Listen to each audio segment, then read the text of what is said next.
I'm telling you, most guys are going to be scared to fight Kai after watching that fight. Alright, Billy-san.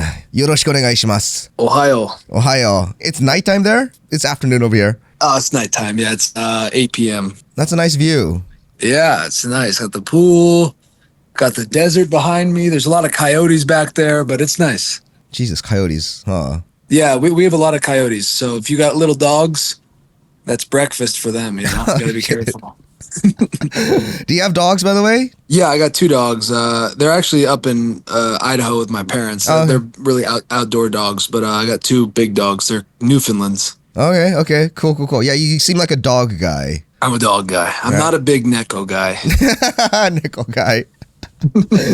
Do people have cats as pets over there? Like in Japan, it's quite common, right? Yeah. We have like and maybe it's the same there, but we have kind of like dog people versus cat people. Yeah, same. Like if someone's a cat person, you're like, I get it. You fucking weirdo. No, I'm just kidding. It's true. Like when someone has like 6 cats in their house, like, oh man, that's like a red flag. It's like, yeah, what's up with that, dude? But no, I'm just kidding. I do like cats. I've never had a cat, but I have some friends that do, and they're cool. Yeah. Do they put them on like leashes over there too? Because in Japan, everything's very cramped. So if you want to take them outside, sometimes like they put a leash on their cat and walk them, you know, like stuff like that. No, actually, this would be maybe interesting. We have like a weird, not culture, but I guess you either have an inside cat or an outside cat. Okay. And so the inside cats like never leave the house, which is the most common. And then my friend, for example, he has an outside cat and she like no leash. He just lets her out of the house like throughout the city. She goes, she hunts. Sometimes she comes back with like cuts on her face from fighting other cats. Yeah. And then she sleeps at the house. She sleeps in the house? Yeah. Oh. She's an outdoor cat, but they're like, she'll go out into the city and do whatever cats do. Yeah. Without any supervision, and then they come back. Right. Yeah. I mean, she might not come back one day. Like a car is going to run over her or something, but... Yeah, super common. It happens. Yeah. I just think cats are smart. Yeah, sure. It's true. Cats are amazing creatures. Like, if you ever, like, had a pet cat, like, you pick it up, you can, like, put it upside down, like, back, hold it by its back like this, and you can drop it. It's going to land on its legs. It's pretty amazing. It is cool. My dog can't do that. He's kind of stupid. Yeah, dogs can't do that. Good guy, though. Yeah, I want a dog, too. It's just such a pain to buy it in Japan. Like, most apartments and, like, houses, they don't allow you, unless you own the house, to have a pet. So, like, you have to get a pet house, and, you know, it's just a hassle. But it's nice. It's nice to have, like, a companion, I guess, or something like that. Yeah, I think so. Anyways, I want to talk to you about Kai's fight.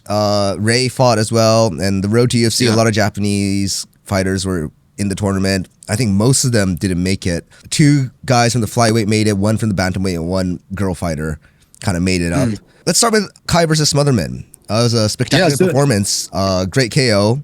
Ended really fast. What'd you think? It was amazing. I mean, I anticipated that. You know, I thought he was going to knock Smotherman out. But yeah, I mean, Kai looked amazing. The way he moved, like you could definitely see his power, his speed, and you kind of got like the vintage Kai Asakura. Yeah, like, even before I met him, like because he had a great fight against Archuleta, but his fight reminded me of like some of the older highlights I'd seen when he was younger, you know, coming up. So it was good to see. It's true. The younger days, I guess, as one way to put it, where he was like knocking people out at bantamweight. It looked like he had a level of aggression he hasn't had. Like he looked very aggressive and just like, just ready and excited to fight. I mean, it was good. It was good to see that his energy was good. And yeah, it was cool. Actually, I FaceTimed him the night before the fight. Him, Alex Perez, and I were on a FaceTime call. Oh, right. Chatting it up. So he was in good spirits right after the weigh-ins, and good to see him win. Yeah. You just mentioned Alex Perez, so like I know he trains with you sometimes. So like your boys have kind of a magnet to nut shots, right? Like recently. That was crazy. How unlucky. That was nasty. Yeah, he sent me a photo afterwards. Like it looked pretty bad. I think they're gonna rematch the fight. So that was a tough one, man. Like I thought we won the first round, and second round, obviously we were down. He got knocked down before the growing shot. But yeah, it's going to be a tough fight. I mean, it's a stylistically a difficult matchup. You know, Alex is a very tight, like Mexican style wrestling boxing. And then you got Sumanjari that's just like super long kickboxer. So it'll be a tricky one, but I think they'll rematch maybe in Shanghai. All right. That's cool here. It warrants a rematch. Hopefully no nut shots next time. Yeah. Please. But I think we got to change up the cup. I think actually what's happened is a lot of these guys are getting sponsors by these different cup brands, and they're like compression shorts that fit your cup in it. And I think they kind of like move a little bit. And so I think going with like the old Thai style cup that ties like very tight, that's what Alex is going to switch to, because the new brand is kind of like wearing a pair of boxer underwear with a cup in it. And so I don't think it's as tight. That's definitely going to slip. There's no way that's going to like hold if someone like kicks it, right? It's just going to shift. Right. Okay, yeah, that's right. But it is a steel cup. I'm not sure. There's like, I think diamond cups are what they use, and they're like really hard plastic. I don't think they're steel. Oh, okay. I hope the plastic's pretty hard. I never used diamond cups. I don't know, but like they're good. I've used them before, and yeah, diamond cups are good. I think it's just like type of pants that you use them in. Like you can wear like the jock strap that's very tight. That's what I prefer to use, or like this compression shorts. I think maybe could be a little bit loose. Right. You know. Okay. Keep your ball safe, right? Like anything, keep your ball safe. Anyways, going back to the main topic. So you mentioned Kai looked a little bit more aggressive than before, but I mean, there's a couple of factors that could potentially affect that. Like going up to bantamweight, maybe he is feeling more fresh.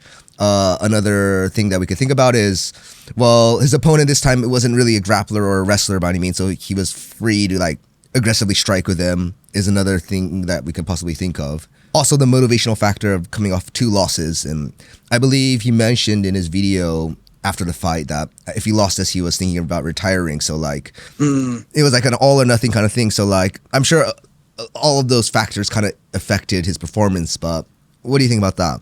Yeah, I think you said it right. I mean, listen, you can't judge what a fighter feels is right for them. So like, Kai's always felt better at bantamweight. We've always known this. And so for him, to go up there and go up in weight, feel good, have a great performance at full health, at full speed, at full power, that's the most important thing. You need a fighter just to be able to feel good, and go and fight. Yeah. So I think that alone is just like, it's a great thing for him. I think, maybe the losses were some of the 2 best things that could have ever happened to him, because he got to taste what it's like to be in a title fight. He got to feel that pressure. And then, he got to suffer another loss to Tim Elliott, who's a respected guy, but, a guy he should have beaten. And I think that kind of motivation can really, you have one option, and your option is either to push through and make it happen, or to quit. And he pushed through and made it happen. So I think that it's going to be good for his future. And, hopefully we see him climb the ranks. And if he fights for a title again, he'll know what it feels like, and he can feel comfortable and go and win. I guess obviously Kai feels better at bantamweight. I mean, that's where his career was built on, right? Bantamweight division. So obviously he's going to perform better there than flyweight. But then the other side of the coin is he's going to be facing bigger, stronger guys that can probably take his shots. So like, it's right now, like Japan, we're thinking like, oh yeah, bantamweight was way better. Like I wish he never went to flyweight. But then I guess we'll have to see is kind of like what my point is. Like we saw one fight, but from now, I guess we'll see what happens. I don't know. Do you feel like bantamweight is a lot better for him as far as like competing in the UFC? Yeah, it's hard to say what's best for Kai, but I do think if he feels the best at bantamweight and he feels the healthiest, then that's the answer. I've gotten certainly a lot of criticism about his decision to go to flyweight. I think people don't really understand. They don't understand the whole situation, but no, I think Kai will be fine. He fought Juan Archuleta for the title, and Juan missed weight by a lot of weight. He was a featherweight. And so like fighting bigger guys isn't really an issue for Kai. I think what we're going to have to see is as he progresses up, how does he do against the guys that have very good baseline defense, that can wrestle, that can grapple, and kind of mix everything together. And that's what we don't know yet. But if he's the healthiest and feels the best that he is, then this is the best version of Kai to challenge those opponents. Right. So yeah, we don't know, but I just watching that performance, it's kind of a hard one because I think Cameron Smotherman is significantly less talented than Kai. Yeah. Like significantly. So that's what makes it a little bit confusing because it's at a high level. It's in the UFC. Yeah. but it's just a different leveled opponent. So we'll see. But I think he's in a good position to, really make a run and reach his full potential. Yeah, having a win is big because he can build off of this, right? So hopefully he can just, done up the ladder. Yeah. At a good pace. For sure. And I think, he's in a good situation. Like, I wouldn't rush it. I'd fight, if he can, like maybe a non-ranked guy or a guy like 15, 14. I don't know who they are right now, but like maybe somewhere in there. And then once you can get past, in my opinion, like a 15 ranked or a 10 to 15 ranked, you're right there to fight a top 3 guy, in my opinion, because they're all tough. It's just whatever the right matchup is. Right.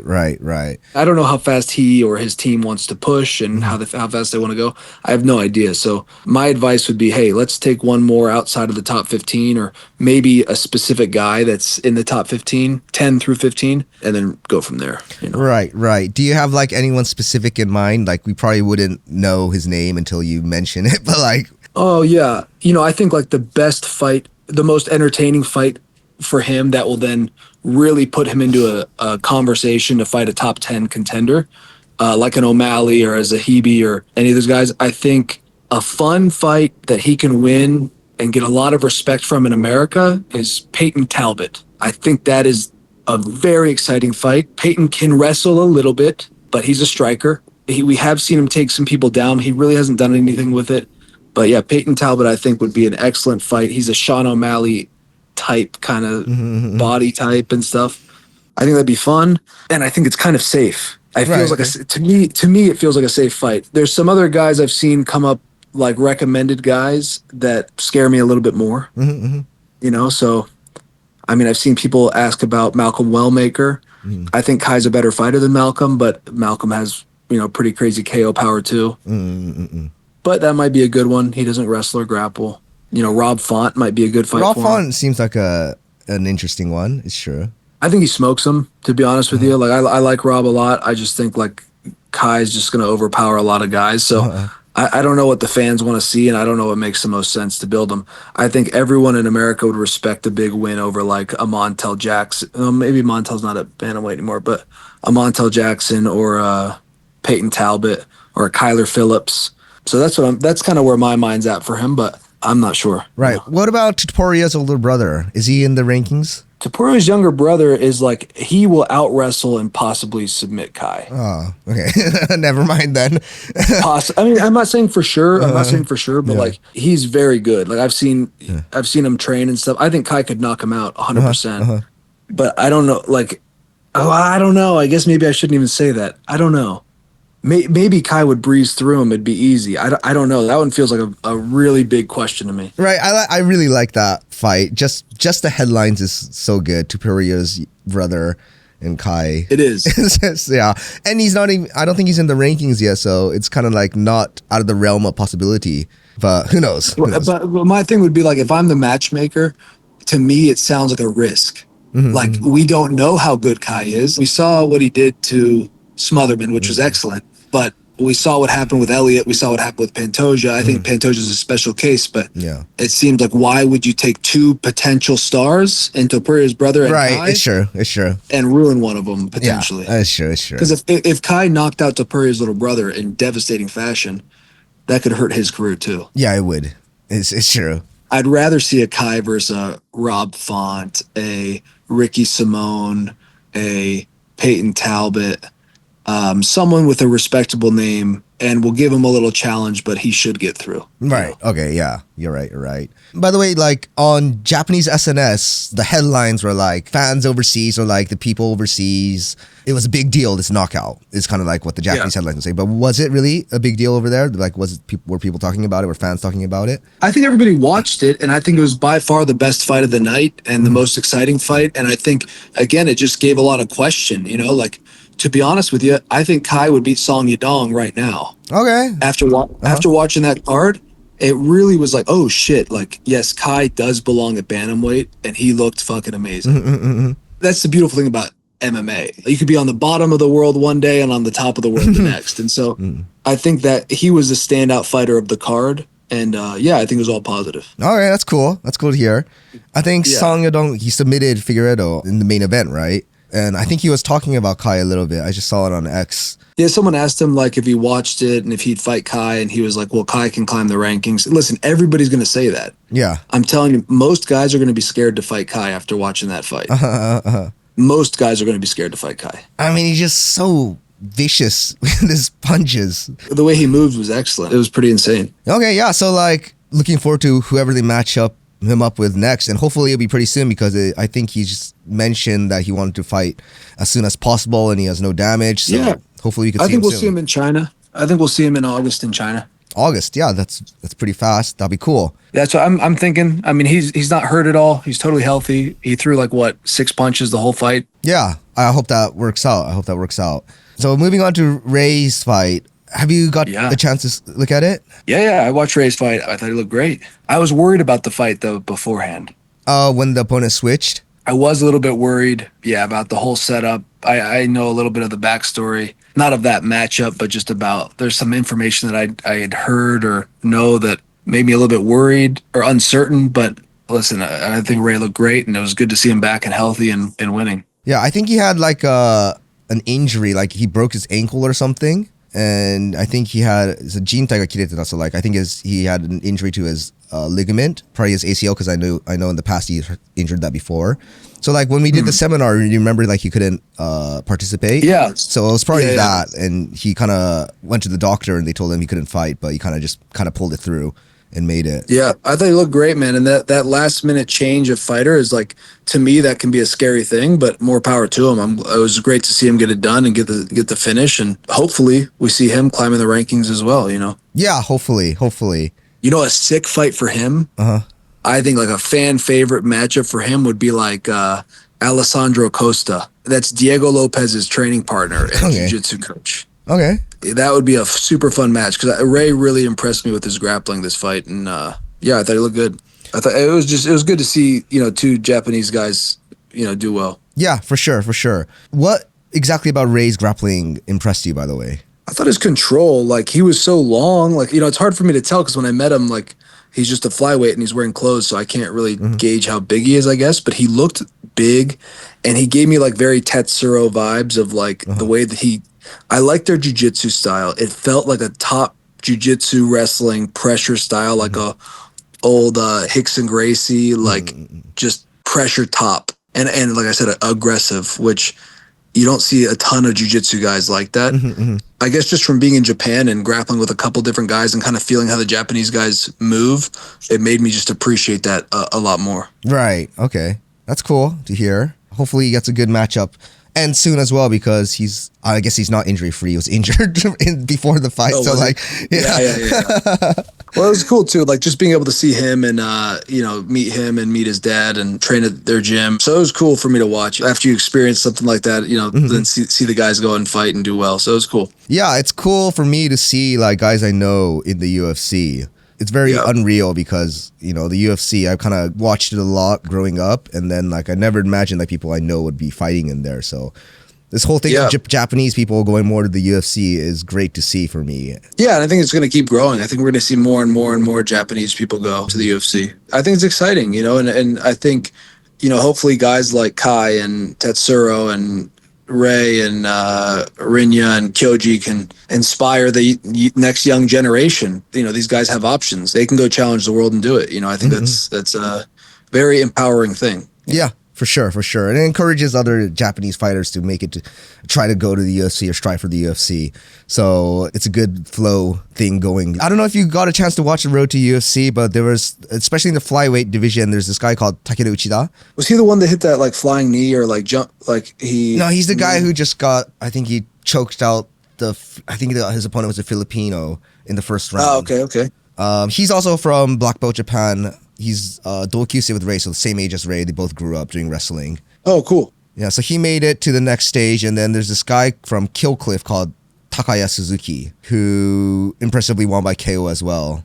So I saw the KO, so I saw his match. I didn't see the other kid's match. And then we had Machi also won, right? Yeah, she went up. And one guy from Bantamweight went up. But like there's two Japanese from Flyweight, and then I'm guessing those two are gonna meet at the finals, and then Well, that'd be excellent. that'd be pretty cool.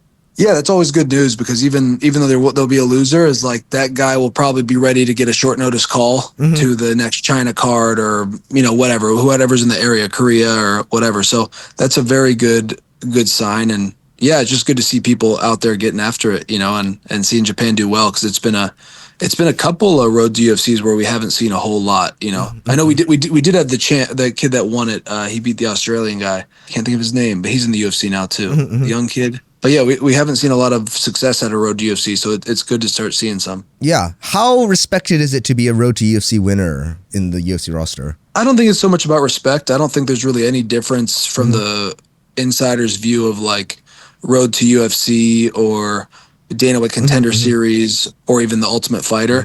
Maybe the Ultimate Fighter gets more respect than all of them, but Dana White Contender Series and road to UFC, I don't think that the fighter looks at it very differently, but the fighter that wins the road to UFC gets, I think, almost double the contract fight money as someone that wins a Contender Series fight. Oh, okay. It's more of a risk, but if you can win the road to UFC, you actually go into the UFC making very good money. Whereas if you win on Contenders, you're still making $10,000 if you win and $10,000 if or $10,000 to show and $10,000 to win. Right. Oh, okay. I think the road to UFC is $20,000 and $20,000. It's double, I think. Oh, okay.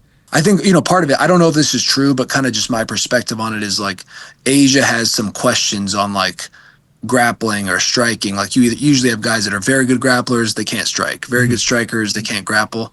And so they put them through that tournament system to really get a good look at what level they are. Right. It's true. Because it's like the same thing's happening in China. China's down right now. A lot of their fighters are losing. It happened with Korea.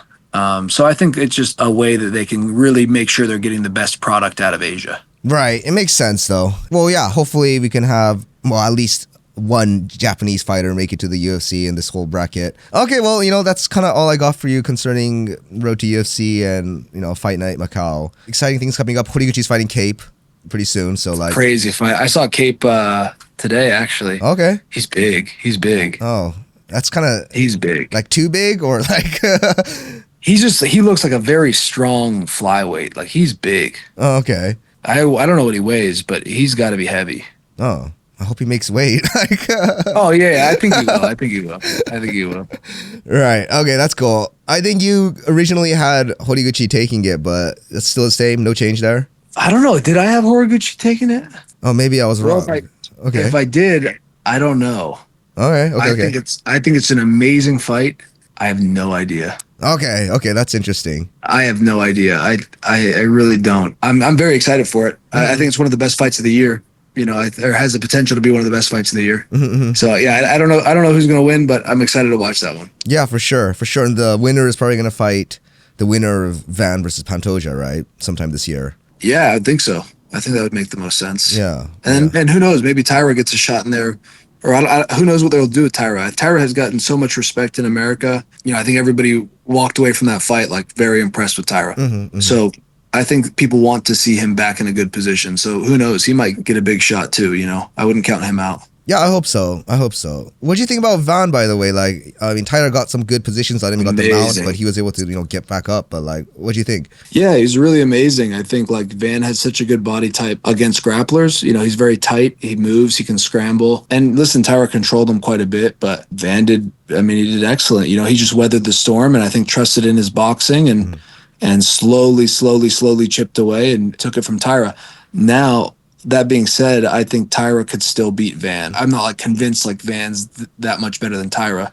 I think it was just Van's night. Right. Yeah. Tyra can win that fight. I hope Tyra can get a shot once again.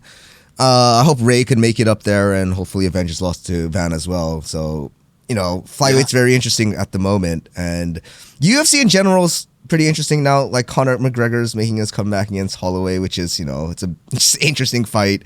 It's big news. Gagey and Tuporia's coming up pretty soon too. So like, yeah, I mean the UFC, the level right now is insane. Like every weekend you have some, even if you don't know their names, some really amazing fights. So yeah, I mean the level in the UFC is it's really, really good right now. exciting stuff coming up, and that's kind of all I got for you. But I don't know, is there anything you want to plug, or I don't know, what have you been up to recently?